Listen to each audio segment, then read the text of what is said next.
Anders stood in the doorway as a sea of faces stared right back at him. He took in the brightly colored walls.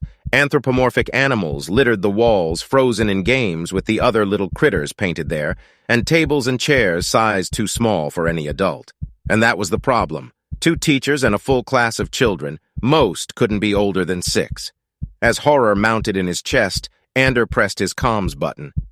"Gabe, you didn't tell me there was a daycare here." He could see the teachers starting to panic. They knew him, or rather, his organization. "Ander, it's not a problem. Just get out of the building." The voice coming from his earpiece sounded both annoyed and a little frantic. "What the hell do you mean it's not a fucking problem?" Ander's voice was strangled. It was all Ander could do not to panic. He couldn't get this many people out of the building in time. It was impossible. "Look, their parents are the life-ruining scientists that work in this building. They are going to grow up and be the exact same. So leave them to die and get out." Ander was stunned for a second before he ripped out his earpiece. This wasn't how this was supposed to be. He threw his earpiece to the ground and crushed it under his boot. Then he looked at the kids, scared looks on their faces with tears welling up in their eyes. Ander stopped and took a deep sort of calming breath. "Hi, can I talk to you for a moment?" He knew his smile was as fake as a fruit display at IKEA, but he had to hope it was enough. He couldn't afford to scare the kids. If they started crying right now, it would likely kill them all. The teachers nodded and walked toward him like they were trying to calm a crazy man. "So, the building might be about to explode." He said this as quietly as possible, just loud enough for them to hear. Of course, when they heard it, he could see them start to panic. "Great. Whoa, whoa, whoa, I can take you and the class somewhere safe, but you have to keep calm." "Okay," the teacher on the right said. She seemed to be in her late 20s, fit and attractive. The other was a woman in her 50s, who was the size of a boat and wore glasses connected to a beaded chain around her neck. It took noticeably longer for her to get under control. "Okay," Ander replied, widening his fake smile. "Get the kids together and follow me." "Okay, class," the younger teacher called out. To Ander's surprise and respect, her voice was sweet and without an ounce of fear. "Get in a single file line. We get to go with the security guy on a field trip. Yay!" Ander looked at his combat gear and shrugged. It was a good lie. It took a minute to get all the kids in line as each one insisted on taking one thing or another, mostly phones. As soon as they were in line, Ander started off. He had memorized the entire layout of this facility. In fact, he knew that there was a decontamination chamber not far away. Those were always secure due to the sheer amount of piping and other hardware in the walls. Moreover, this decontamination chamber was also integrated into the blast shielding of one of their high-strength testing facilities. It might survive. The halls were sterile and white, easily cleaned so that contaminants wouldn't spoil any tests. And of course, it was swarming with lab-coated scientists. Like a hive of termites, ready to chew up anything to build their little castle of facts.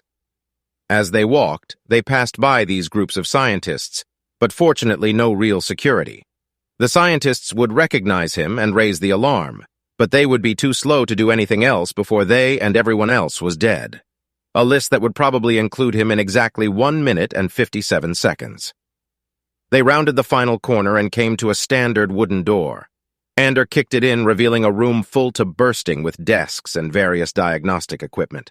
It was also full of lab-coated scientists. Ander immediately pulled out his sidearm and trained it on the scientists. "Get out now and count yourself lucky. If I thought shooting you would be quicker, you would already be dead." The scientists hugged the wall as they made their way to the door and sprinted away, screaming.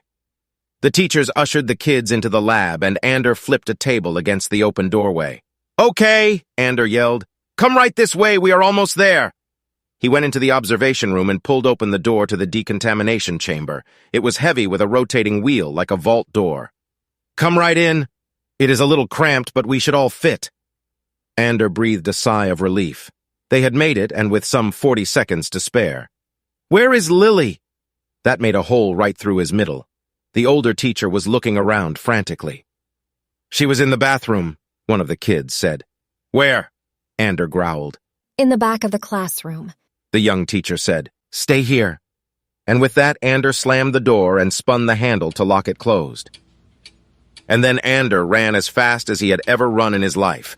He skidded around corners and knocked over groups of scientists like bowling pins. 30 seconds. He turned a corner, and there were 5 armed security guards walking in his direction. He barely made it back around the corner before they opened fire.